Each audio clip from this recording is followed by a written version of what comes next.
đã cho 3 lát nước vào đây rồi. Bây giờ mình sẽ khuấy đều.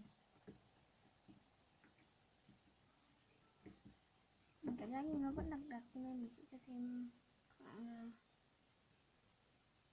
nửa lát nước. Ok, bây giờ mình sẽ cho dung dịch.